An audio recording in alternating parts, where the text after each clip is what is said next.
Schweiger with Burnt CPA here with episode 3 of Tuesday Tax Tips. I'll get right into it. I've got a little bit of things to explain today.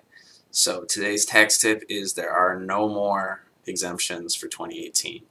You used to get a personal exemption of around $4,000 for each person you're claiming on your return. So if you're married and you have 2 kids, that's 4 people you're claiming on your return. That's about $16,000 of income that will not be taxed.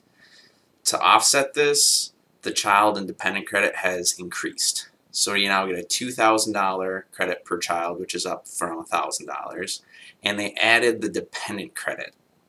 So the dependent credit is different from a child credit in that there are kids who are 17 or older, so they're no longer considered a child, or maybe an elderly grandparent or a parent that you are taking care of who's not a traditional child in that sense.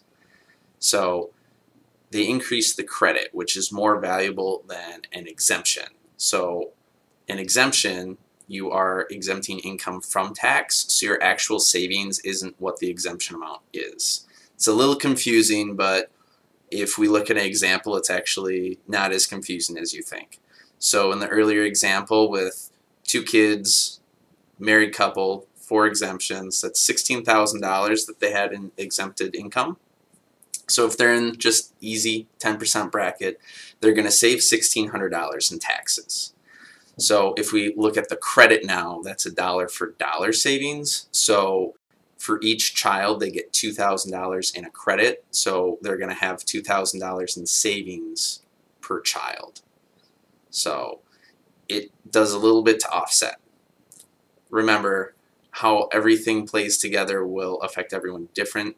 It depends on what's going on with their life and financial situation. So it all depends on your facts and circumstances. So if you're married and have kids, what tax bracket you fall into, these things all come into play. So if you have questions, feel free to DM me, leave a comment below, or contact your tax advisor. So thanks for watching. Hope to see you back next week.